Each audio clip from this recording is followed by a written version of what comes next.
Hello beautiful people, this is Krishna and I welcome you to a brand new tutorial of CodeEra. So in today's tutorial, we are gonna build this beautiful image slideshow or the image carousel by using HTML, CSS and a little bit of JavaScript. So if you are new to my channel, I want you to hit that subscribe button and even press that bell icon so you get notified whenever a new video is uploaded on my channel. So now, without wasting any time, let's have a look at our slideshow. Here on the screen, you can find an image, 2 buttons and 3 dots, and also this gradient background. So let me just reload the page and show the functionality of this slideshow. And now, when I click on this right button, you can see the image changes from first one to the second one and also from second one to the third one. You would have also noticed that the opacity of these dots changes with respect to the number of that particular image. And when I click on this left button, the image changes from third one to the second one, and also the opacity of these dots indicates the shift of the images. Let me click it once again, and here is our first image. So when you click on any of these dots, the images with respect to these dots also changes.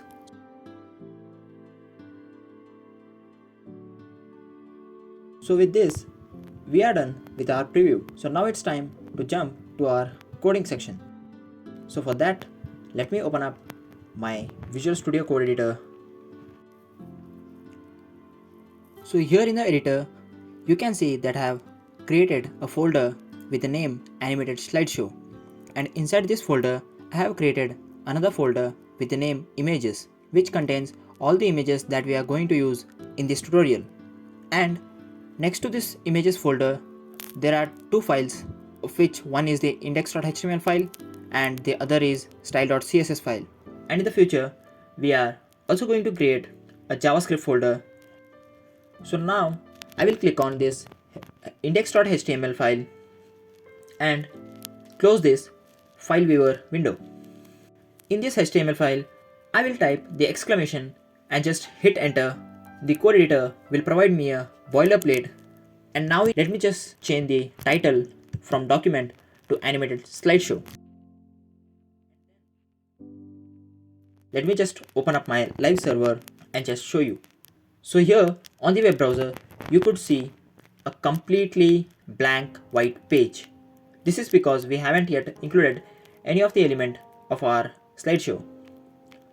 So let me just minimize this window and include some elements in this so that it looks beautiful. So here in the HTML, I will start by typing dot container. This will give me a div element, and inside this container, I will create another div element with a class name buttons. Inside this buttons element, I am going to include 2 span element, which in turn are going to be our left and the right buttons. And let me write in the HTML code to include that arrow mark into these buttons. After this, I will include the images that I want on my slideshow by creating a div element with a class name images. And inside this images element, I will also create 3 different div elements with a class name image and fade, which will include the individual image of our slideshow. Now in this image element, let me include the image by writing in img and enter. And inside this source attribute, I need to give the location, that is the images/image1.jpg. I will just copy this image element and paste it in each and every image element, just like this, and change the number just before that .jpg from 1 to 2, and I will do the same thing with the third one. Now Ctrl S to save, and let me show you in the browser how actually are these elements. So here in the browser you could see the images are very large because I haven't yet given the height and width, and they are set to their default sizes. And I think I have also forgotten to include something else in this page. So let's do that. So the thing that I forgot to mention was to include the dots, and for that I will create another div element with a class name dots and include 3 span elements with a class name dot, and let me just format them. And obviously there is no change on the browser because the span element are invisible to our eyes until and unless we style them. So for that, let's start by styling our web page, and to make it look beautiful, we are going to write our CSS code in a completely new file going by the name style.css. And before writing our CSS code, let me first include this CSS file into my HTML file. Now let's start with this CSS file. So first I will start by typing in the star, which is in turn the universal selector for all our elements, and in here I will set the margin and padding to 0 and also box sizing to border box, so that all these 3 properties will be applied to all the elements of my web page. And then give a default font size of 62.5% to my HTML document. Now before getting into our browser, let's also style some more elements. So for that I will get back to my HTML file and copy this class name, which is container, and style this container by giving it a height of 40 rem and width of 60 rem. Then I will also target the individual image from my images element and set the height to 100%, so that these images will have the height of 40 rem with respect to its parent, that is the container. Let me also set the position to absolute to my container and also to the images. And now let's check out the results. So something is wrong, so let me just reload the page. Aha! So here you can see the remaining images are being hidden just behind this first image, and they are all having the height of 40 rem. And now it's time to place this container at the center of my web page, and for that I am going to target the container element and move 50% from the top and 50% from the left, and then set the transform property to translate and set the value to minus 50% from the top bottom and minus 50% from the left right. So let me just show you what actually I did here. So here you can see that the container element is well placed at the center of my web page.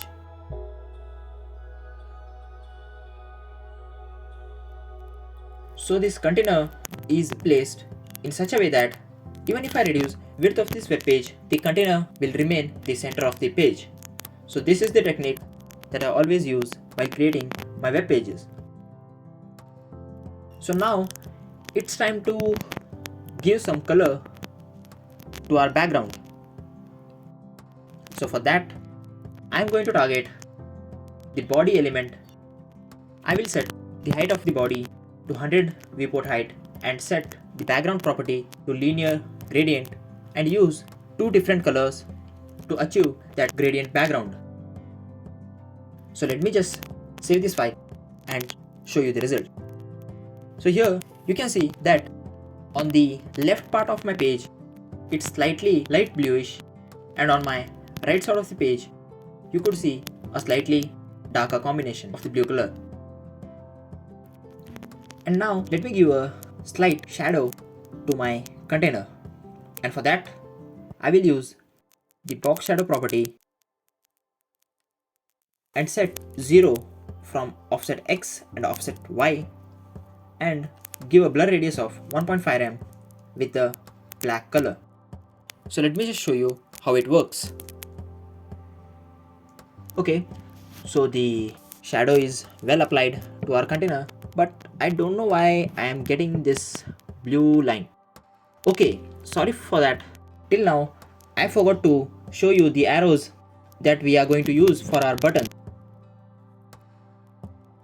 So now, let's style these buttons and align them to the left and right of our images. So for that, I will target the buttons by its class name buttons, and I will target them individually by using its tag name span. And next, I will set a font size of 3 rem, give a padding of 1.5 rem and set a slightly grey background color to my buttons and a slightly dark blue color for my arrows and a border radius of 0.5 rem, and not to forget the cursor property. So whenever the user hovers on any of the buttons, you could see the pointer instead of an arrow mark. So now let's check out the results. So these buttons are been well styled, but they are hidden 30% just behind these images. So let me just position them.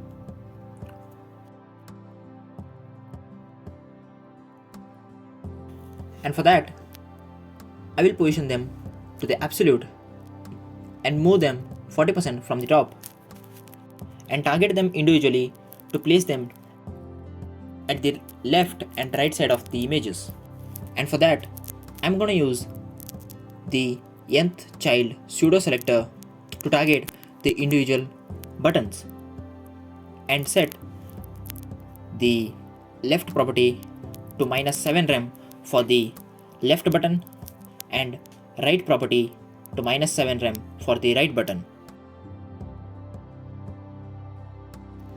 Okay, so here on the page, you could see that the buttons are well placed at the position where I want them to. So now it's time to style our dots as they are invisible by default. So let's style them and also add them to our web page. For that, I will target all the 3 dot elements with their class name dot and set their display to inline block and give them a padding of 1.2 rem and set a light background color and also set the border radius to 3 rem so that I can get the perfect circular dots, and also separate them with a margin of 1 rem and not to forget the cursor property. I also need to position them at the bottom of my images or of my container.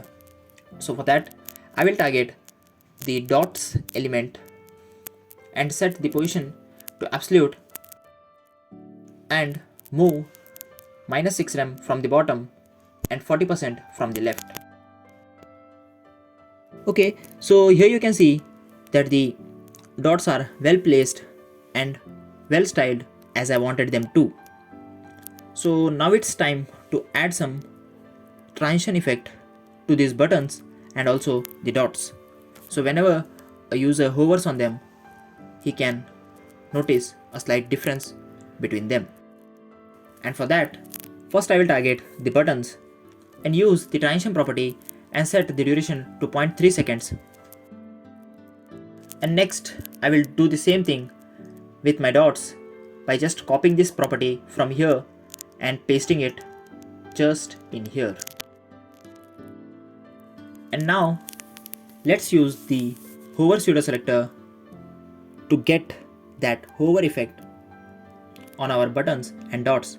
And for that, I'm gonna use the background property for both the buttons and dots and set slightly darker background from their current background so that we can see the change whenever we hover on it. So let me just show it to you. Control S to save, and then so when I hover on this left button, you could see a slightly difference in the opacity or the background color of this button, and the same thing goes with the button on the right side. Also, not to forget these dots, which has the same effect as that of our buttons. So with this, we are done with our HTML and CSS. And next comes the functionality part, where we are going to use the JavaScript to change these images from first one to the second one and from second one to the third one. So before moving on to the JavaScript, I have a little more work inside this CSS file. Let me just show it to you. For that, I will just simply create a class name fade and insert a property animation and give it an animation name fade and a duration of 1 second. So next, I will use the keyframes to get an animation effect when you change the slides. We will go from an opacity value of 0.3 to the opacity value of 1, which means, and in here, along with the hover studio selector to the dots, I would also like to add another class name, that is the active. So let's have a look at our web page if we get any effect with this particular properties added in CSS file. So let me just reload the page. Okay, so here I am getting change in the opacity of the images when I reload the page. So I think this is due to the keyframes that I added in our CSS file. Leave these things till here, and now let's start with JavaScript. And for that, as you can remember that in the beginning of the tutorial, I have said that we haven't created or we don't have any JavaScript file, and for that we need to create a file with the extension .js and name my JavaScript file to script.js. So now we are done with the creation of our JavaScript file. So now let's begin to add the functionality. First, we need to add or include this JavaScript file into our HTML file. For that, I will just use the tag name script and give the location of this script.js file to the source attribute. So now let's start by actually coding into our JavaScript. So first of all, we will start by creating a function with the name showSlides.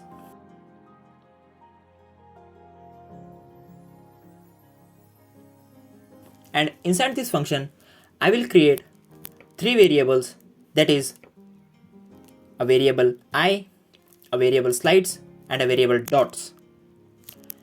And I will assign document.getElements by class name to both the variables, that is the slides and dots, with a different argument given to the getElements by class name. For slides, I am gonna pass an image string, and for the dots, I am gonna pass the dot string. So when you assign document.getElements by class name passing a string as an argument, you are telling to this slides variable that you are being assigned an array of all the elements that have the class name image to it. And the same thing goes with the dots variable. All the elements that has the class name dot are assigned as an array of all the elements to this dots variable. Next, I will create a for loop and I will initialize I equals to 0 and limit the loop to I less than slides.length, and that means that I is less than 3 and incrementation of the I value. Inside this for loop, I will write a statement slides of I dot style dot display is equals to none. That means all the elements of the slides array are set to display none property.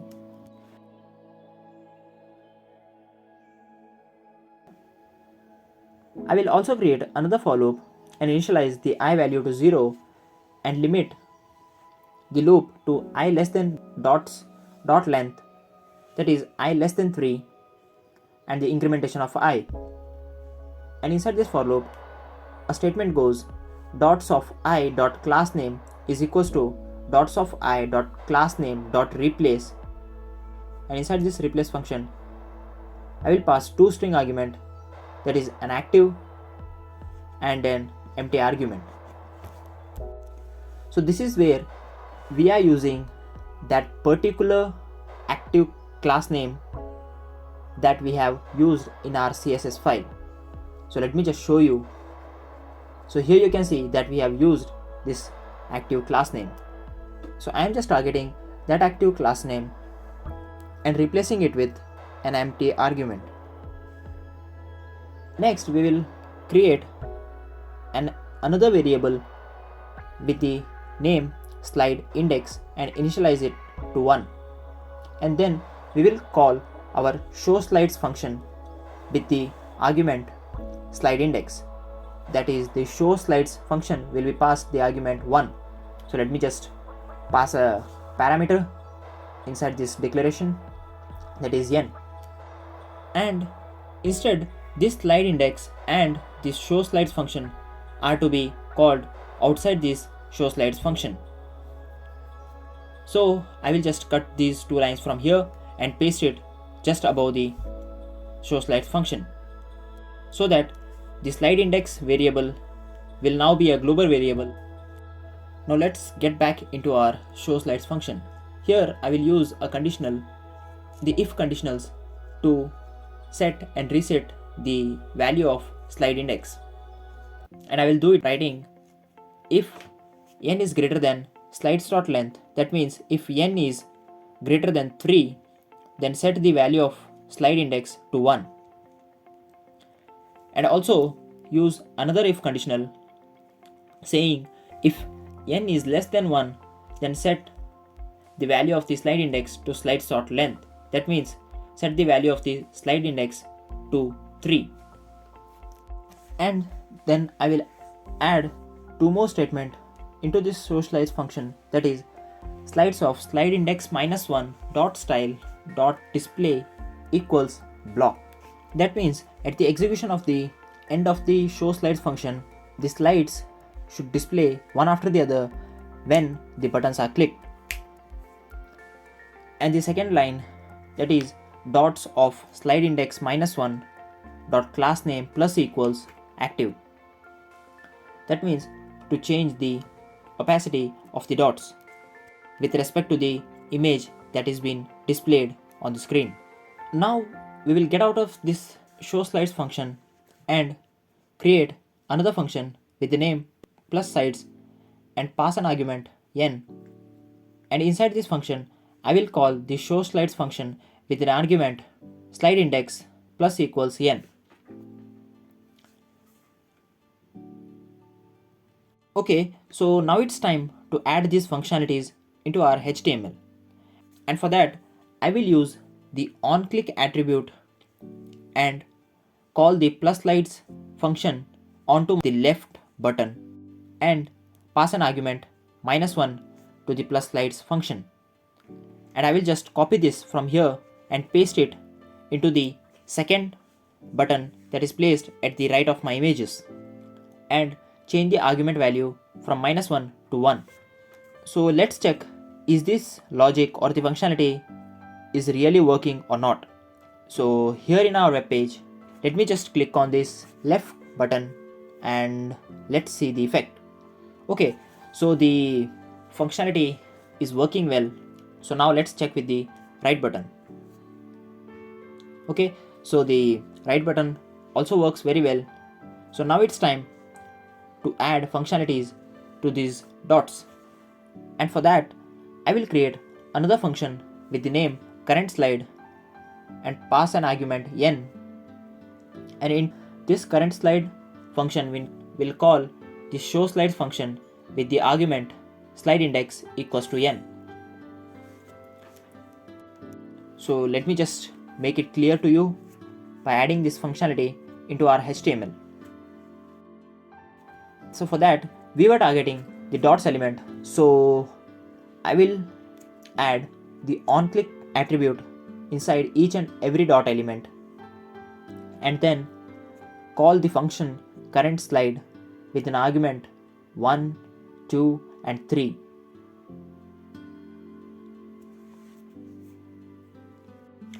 So now let's check, is this even works with our dots or not.